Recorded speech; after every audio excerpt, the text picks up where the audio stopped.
Entonces, ¿qué tenemos acá? Dice, ¿cuánto variará el factor de seguridad si se considera que la grieta de tracción está llena de agua y que hay flujo a lo largo de la discontinuidad? ¿Qué significará eso para nosotros? ¿Quién me dice? ¿Qué significará que la grieta esté llena de agua y que se presente flujo sobre la discontinuidad? Que A la luz de lo que vimos. hay una presión hidrostática desde la grieta y otra fuerza de empuje sobre todo el plano de falla. Exactamente. Significa que, ¿qué? Que el efecto de la escorrentía del RT, perdón, del RT, el rainfall, básicamente lo que hizo que fue, llenó la grieta de tracción de agüita, llenó la grieta de tracción de agua. Y cuando se llenó, propició que, ¿qué? Que hubiese un flujo a lo largo de la discontinuidad, es decir, que el agua estuviera como bajando a lo largo de la misma.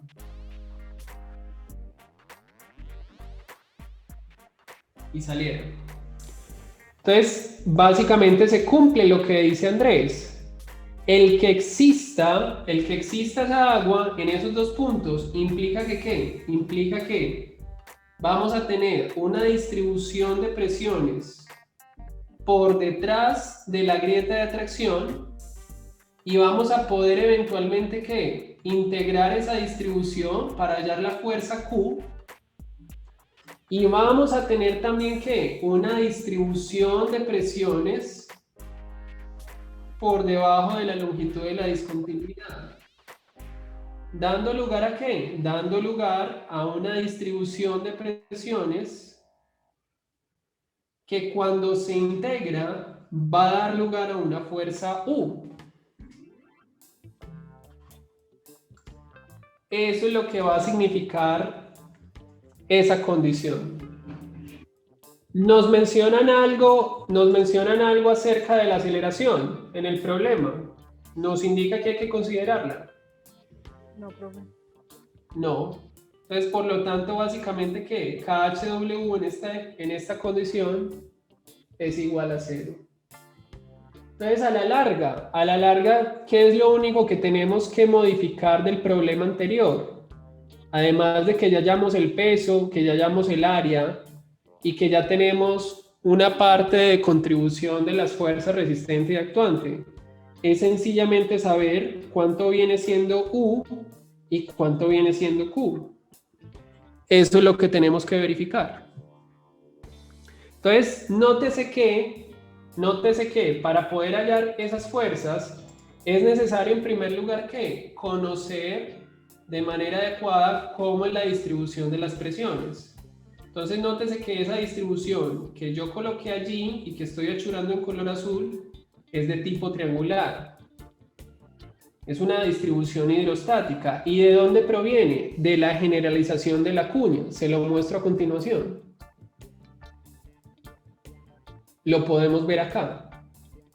Entonces, nótese cómo esos triángulos comparten un mismo ZW.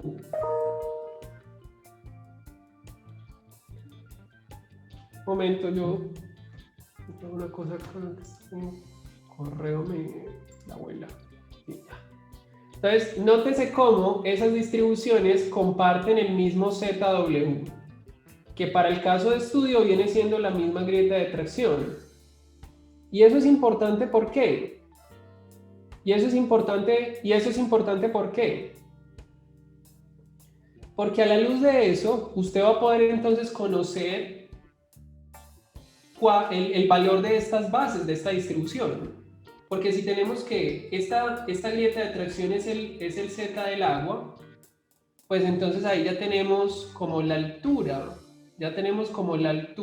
de este triángulo en la parte superior derecha. ¿Y qué vamos a tener que es la base? Pues si esto es una distribución de presiones hidrostáticas, pues esta base sencillamente es gamma del agua por z del agua. Y nótese que en este punto, si tengo gamma del agua por z del agua, pues este punto también comparte la misma distribución. Entonces significa que esta base del otro triángulo también es igual a gamma del agua por z del agua. Y lo único que nos queda a nosotros es que saber la altura del triángulo inferior. Pero esa es muy sencilla. Esa no es más que la longitud de la discontinuidad que determinamos hace unos instantes. Porque toda la discontinuidad está llena de agua, hay flujo a lo largo de ella. Entonces, ¿qué nos queda a nosotros? Hallar el área de las distribuciones y el área de las mismas. ¿Para qué? Para poder determinar las fuerzas en cuestión.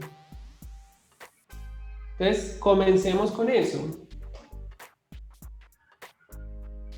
Determinando Q.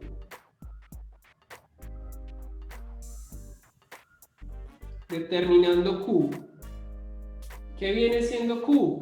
Recuérdelo, el área de la distribución de presiones que tenemos en este sentido, donde tenemos Z del agua y Z del agua por gamma del agua. Entonces, a la larga, ¿qué es Q? Q es igual a la base por la altura sobre 2. Entonces tenemos que base Z del agua por gamma del agua por la altura dividido 2, que sería lo mismo que multiplicar por 0.5. ¿Cuánto nos da esto? Tendríamos entonces Z del agua, tendríamos acá la Z del agua, que son 4 metros, que multiplica al gamma del agua al cuadrado, 9,81 kilonewton metro cúbico, esto al cuadrado, dividido 2. Profe, ¿no sería ZW por gamma del agua sobre 2? Sí, perdón, me equivoqué, ¿cierto? Si no, no nos daría. Me estaba aquí como asustando. Perdón, tiene usted toda la razón. Entonces tenemos Z, recapitulemos. Entonces, ¿qué vendrá siendo Q? El área del triángulo. Entonces tendremos base Z del agua por gamma del agua por la altura, que es ZW, dividido 2. Esto es Z del agua, que vienen siendo 4 metros. Veanla acá, está en la Z del agua. Porque recuerde, toda la grieta está llena, está llenita. Entonces tenemos Z del agua por 9,81 kilonewton metro cúbico, nuevamente por 4 metros, sobre 2. ¿Cuánto nos da Q, muchachos? 78 puntos. ¿Cuánto? 78 punto. 48 ¿Qué? kilonewton. Kilonewton por metro. ¿Sí o no?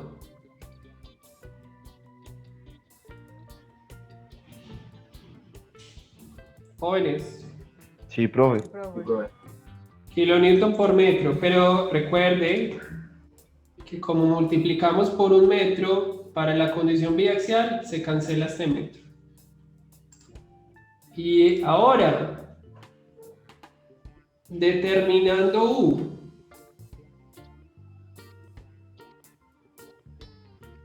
Determinando U. Entonces, ¿qué tenemos con U? Que es el triangulito de abajo. Entonces tendremos esto en este sentido. Entonces tenemos acá Z del agua por gamma del agua y esta es la longitud de la discontinuidad. Pues, ¿qué vendrá siendo U? U será igual a base por altura sobre 2. Entonces tendremos un medio de Z del agua, gamma del agua, por la longitud de la discontinuidad. Esto es un medio de 4 metros por 9,81 kilonewton metro cúbico, que multiplica a la longitud de la discontinuidad, que habíamos dicho que era 15,56 metros. Entonces aquí tenemos 15,6 metros. Dalo ahí. ¿Cuánto nos da U? 305.29 kilonewton sobre metro. ¿Cuánto, María? ¿Cuánto? 305, profe. Punto 29. 305,29 kilonewton metro, o si lo multiplicamos por un metro en condición biaxial,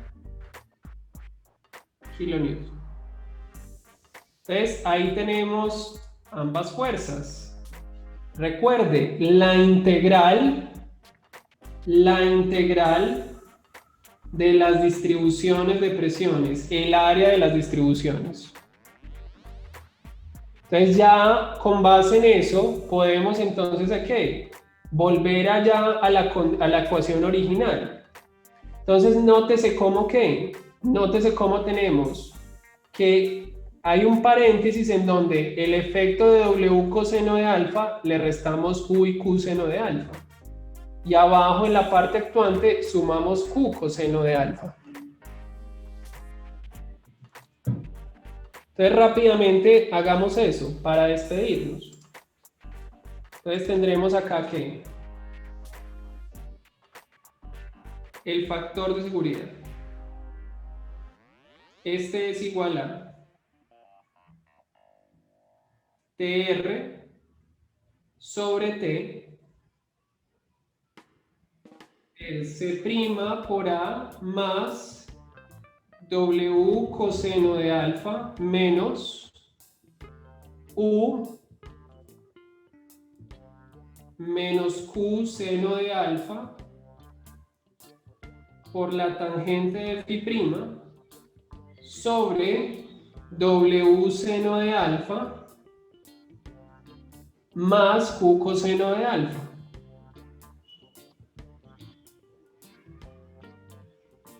Entonces, si reemplazamos, ¿qué tendremos nosotros?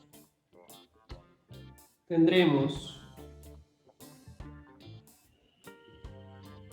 33 kPas que multiplica el área, que son 15,56 metros cuadrados, más W, que viene siendo 988,75 kilonewton coseno de 45 grados menos U, que es 305,29 kilonewton menos Q, 78,48 kilonewton por el seno de 45 grados. Todo esto multiplicando a la tangente de 35 grados, que es el phi', sobre 988,75 kilonewton por el seno de 45 grados más Q, 78,48 kilonewton por el coseno de 45 grados. ¿Cuánto nos da este resultado, muchachos? Voy a tirar para acá arriba. Punto 99, profe. Verifiquen. A mí me da lo mismo, punto 99. Punto 99. Entonces, para desearles un buen resto de tarde, que sean muy felices. ¿Qué significa este resultado? Profe, que el agua contribuyó a la falla del talud. Y en conclusión, Que el talud no es estable. el talud no es estable. Porque el factor de seguridad es menor a 1. Alguien dirá, no, pero es que punto 99 es 1, está en equilibrio límite. No vamos a pelear por una décima.